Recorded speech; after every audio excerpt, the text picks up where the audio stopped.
Hello and welcome to The Complete History of Science. Series 6, Episode 7, Circulation. By around 1618, Harvey had made clear progress in his understanding of the heart. Through experiments on animals, he had confirmed that blood passes between the chambers of the heart through pulmonary circulation. He had also discovered that the contraction of the heart was causing blood to be expelled with a huge amount of force. But, despite his successes, something was still troubling him. At the end of one of his vivisections, performed on a dog, he decided to slice the main artery, the aorta. As expected, cutting the aorta expelled blood intermittently as the heart contracted. Yet what he saw still left him shocked. The entire floor became drenched with the dog's blood. He had discovered that the volume of blood coming from the heart was enormous. The reason this was surprising was because in Galenic theory, the heart's role was not related to the distribution of blood. Galen had believed blood was created in the liver.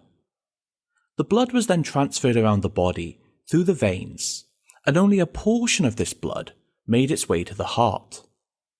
What's more, according to Galen, blood was constantly being synthesized in the liver and then used up as it was absorbed by the rest of the body.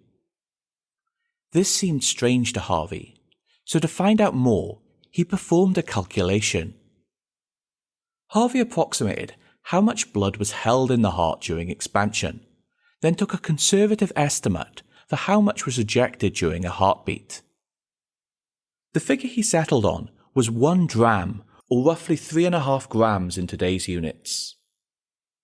He calculated that if the heart beat 2,000 times an hour, over the course of a day, 50,000 drams of blood would be ejected. In modern units, this is roughly 150 kilograms, an enormous amount of blood, weighing far more than a single individual. Surely, he thought, it was impossible for this amount of blood to be both created and then used in a single day. This was a huge piece of evidence in the case against Galen, and the first clue for Harvey in his new theory of circulation. Harvey suspected that instead of the body creating all of this new blood every day, the blood was somehow being reused. From his prior experiments, Harvey was certain that the contraction of the heart was expelling blood into the aorta. The next natural question was, where did all the blood go afterwards? To answer this, he began a series of experiments, not on animals, but on humans. Harvey took a ligature and tied just above the elbow of one of his servants as tightly as he could manage. This stopped blood flowing beyond the ligature towards the hand. Releasing the ligature even a little, he could see that the blood suddenly flowed again. This wasn't unexpected, but confirmed that the arteries were responsible for transporting blood from the heart towards the body's extremities. But, Harvey asked, what about the veins? Galen would have said that the veins were responsible for distributing blood from the liver around the body. Harvey, though, wasn't so sure. The key insight which helped him make the breakthrough came from his old lecturer, Fabricius. In Padua, Harvey had witnessed a demonstration where Fabricius showed that the veins contained osteola, or little doors. Fabricius had believed that the osteola's function was to slow down the flow of blood, allowing it to be absorbed. This explanation was designed to fit with Galen's broader physiology, but Fabricius couldn't explain everything. For example, the osteola were absent in the arteries, and Fabricius didn't have a convincing explanation as to why. Harvey, by contrast, did. His idea was that the little doors were not doors at all, but valves. It had been well established at this point by Harvey and others that the heart contained valves which ensured the blood flowed in the correct direction. Harvey extended this idea to the veins and suggested that the osteola's purpose was to ensure that blood always flowed in the correct direction. To test this idea, he again ligated the servant's arm until the blood built up in the veins. He found that the blood would then not flow back downwards, no matter how much force he applied. In vivisected animals, he found something similar, where the blood would build up behind the ligature and swell, but no matter how much blood built up, it wouldn't flow back down the vein. Harvey had predicted that the osteola's purpose was to ensure the unidirectional flow of blood, but from his observations, he could in fact come to an even stronger conclusion. The blood in the veins was always directed to flow towards the heart. This confirmed for Harvey all of his suspicions, and now all of his observations fit. The heart was responsible for delivering blood to the rest of the body through the arteries. Afterwards, the blood flowed back towards the heart through the veins. There was no need, in this new theory, for huge quantities of blood to be synthesized, because the blood vessels formed a closed circuit. The blood circulated. Although Harvey had convinced himself, he must have understood the immense challenge he faced. His new theory undermined Galen on a key point of physiology. Effectively, he was discarding an idea which every doctor in Europe had believed for over 1,000 years. Nevertheless, by the end of the 1610s, Harvey decided to go public. He did not yet have a text ready for publication, so he decided to start by inviting his colleagues from the College of Physicians to witness his demonstrations. His private rooms became a public theatre, where he would prove his new theory for an audience of, in his words, clear-sighted folks and most learned men. Crowds gathered around Harvey's dissection table as he led them, piece by piece, through the evidence. He demonstrated that the septum of the heart was not porous, and instead that blood travelled through the lungs. He explained the contraction of the heart and the enormous force with which the blood was ejected. He showed them the huge quantity of blood which came from the heart and discussed his calculation of how much blood would need to be synthesized. And finally, he demonstrated the osteola, which acted as valves, and were the final piece of evidence which confirmed for him that blood circulated around the body. Harvey's audiences received a thorough lecture, but regardless, many objections were raised. Some asked whether the huge quantity of blood might be due to the forceful cutting of the artery. Others questioned whether the analogies between fish and humans were really appropriate. Perhaps even more seriously for Harvey, some began to object to how his new theory might affect Galenic medicine. Galen had suggested that there were 4 humours, and it was the job of the physician to make sure these were regulated. Harvey's notion, though, suggested to some that the humours would be mixed up as the blood coursed around the body. The doctors asked, what would this mean for treatment? Bloodletting, for example, was supposed to relieve the patient by removing excess blood in that area. This would make no sense if the blood was flowing around the entire body anyway. This line of questioning was the most serious threat to Harvey. It risked not just his theory, but his position in the college. All of the fellows of the college, including Harvey, were linked to Galen. Knowledge of his medicine was the basis of their position. practicing treatments counter to Galenic medicine could earn a formal reprimand from the college and lead to expulsion. Harvey tried to reassure his colleagues, claiming that his theory was not only consistent with Galenic medicine, but enhanced it. For example, it explained why medicine taken orally could have a beneficial effect around the entire body. In the case of bloodletting, he asked his listeners not to be concerned.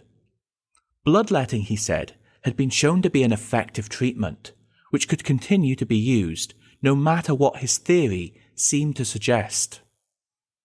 Some of Harvey's audience were won over. The president of the society, John Argent, was a close friend of Harvey and became one of his greatest supporters. When Harvey felt threatened, he often fell back on the support of Dr. Argent. During his demonstrations, he supported his assertions with the refrain, "As Dr. Argent can attest." Argent was won over by Harvey's arguments, but also believed Harvey on an emotional level. He understood that Harvey was an instinctively conservative man and trusted him to work in the best interests of the college. In the early 1620s, Harvey was ready to share his theory with a wider audience, and so began writing a book. He structured the text in the form of a disputation, where each chapter laid out a piece of his argument. Harvey knew that his theory rested on his experiments, and so took great efforts to describe them and his observations. The common objections raised by his audiences from the college were noted, but for each objection, he had a rebuttal. The book was rigorous and built a solid argument for circulation, which Harvey put clearly in the final chapter. Once complete, he sent his book to a publisher, William Pfitzner, in Frankfurt. This was likely to avoid having to pay publication costs, which in England publishers usually charged. Harvey's cheapness turned out to be a mistake, as the finished work contained many typographical errors and was published on cheap materials. The publisher even stole some illustrations, such as the osteola, straight from a work by Fabricius. Despite these shortcomings, in 1628, the book De Motu Cordis was published and found a wide audience. Initially, reaction to the work in medical circles was sceptical. Many of Harvey's colleagues in the college came out publicly against the work. The most hostile attack was from James Primrose, a young licentiate of the college. He accused Harvey of undermining Galenic medicine and weakening the whole profession. The critics, however, had no strong counter-arguments to the theory, and so the debate descended into personal attack. Insinuations were made that Harvey had spent too long alone defiling animal corpses. Within the college, Harvey survived, in no small part due to Dr. Argent. Harvey also found support from one of his peers, Robert Flood. A controversial member of the college, Flood was a follower of the German physician Paracelsus and was openly critical of aspects of Galenic medicine. Flood was impressed by Harvey's demonstrations, but perhaps more so was won over by the philosophical appeal of the new theory. A mystical figure, he saw the circulation of the blood as analogous to the orbits of the moons and planets. Harvey, though, never indulged these comparisons. He wanted to win approval purely on the strength of his demonstrations, and set out looking for converts to his new theory. In 1636, an opportunity arose when he was invited to perform a lecture at Altdorf University in Nuremberg. The professor at Altdorf was an old Paduan school friend, Caspar Hoffmann. An admirer of both Aristotle and Fabricius, Hoffmann was one of the new anatomists unafraid to challenge the authority of Galen. Hoffmann said to his students, "It's easy to say that these beliefs are ancient, but it's not so easy to say if they are true." Nevertheless, Hoffmann was a discerning figure and would need to be thoroughly convinced. Before a large audience, Harvey performed his vivisection, demonstrating the course of the blood through the cardiovascular system. After he was done, Harvey made a plea. "And now you have witnessed my demonstration, dear Hoffmann. Pray, give me your opinion of my theory of the circulation of the blood." In response, Hoffmann thanked Harvey, but raised many of the most challenging objections to Harvey's new theory. He asked Harvey, "By what path does the blood go out of the arteries and back into the veins?" Harvey was stumped. As sure as he was that the blood did circulate, he was unable to observe the transit of the blood between the arteries and the veins. He admitted as much to Hoffmann, but protested. The man who demonstrates circulation is not to be dismissed simply because he does not know the routes and facilities in detail, for such inquiry comes later. In his lecture, Harvey explained his calculations for how much blood was expelled by the heart, an argument he thought irrefutable. Hoffmann, though, was unmoved. He objected to the use of calculations in principle. In his words, "Why do you doff the hat of an anatomist and suddenly put on the hat of an accountant, relying on calculations of how much blood can be transferred?" At the beginning of the 16th century, arguments which applied mathematics to the realm of natural philosophy were still new, and Hoffmann was expressing the sentiment of most of his peers. Perhaps the most hurtful critique offered by Hoffmann, though, was based on Aristotle. Hoffmann, a student of Padua, shared Harvey's admiration for Aristotle. They both inherited the belief that the ultimate aim of anatomy was to seek purpose, or in the words of Aristotle, the final cause. Hoffmann challenged Harvey's theory on the grounds it offered no reason for circulation.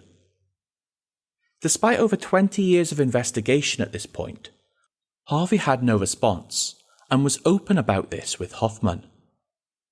"I admit I am a very bad philosopher, for I do not know the final cause, and I understand why in consequence you reject circulation."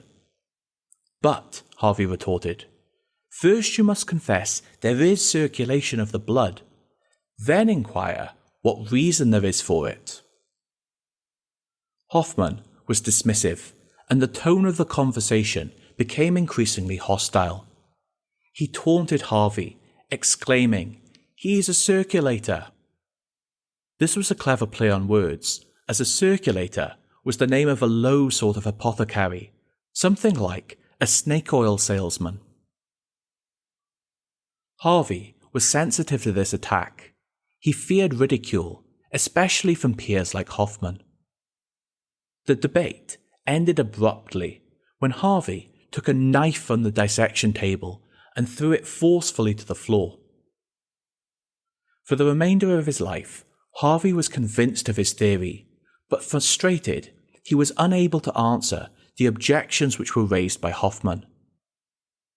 His only wish in his remaining years was for his theory to continue to live on. He wrote, "Perish my thoughts if they are wrong, and let my writings lie neglected. But if I am right, sometime, in the end, the human race will not disdain the truth." Harvey would not have to wait that long. The mid-17th century saw the birth of the mechanical philosophy, and men such as Descartes embraced Harvey's theory. For Aristotle, everything in the universe had a reason for existing, and the purpose of the philosopher was to seek out that reason.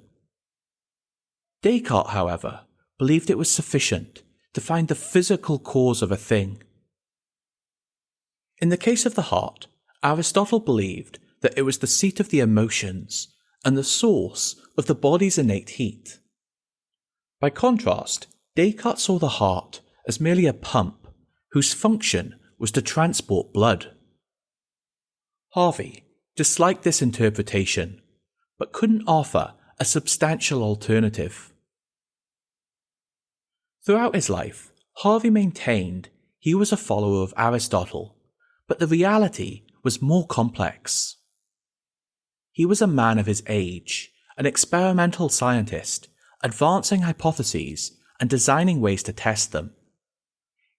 His ideas were eventually accepted, both because they were philosophically appealing, but also because Harvey provided visual evidence. A few years after Harvey's death, the microscope would provide definitive evidence of circulation, and the matter would be settled once and for all. Harvey's final years were somewhat tragic.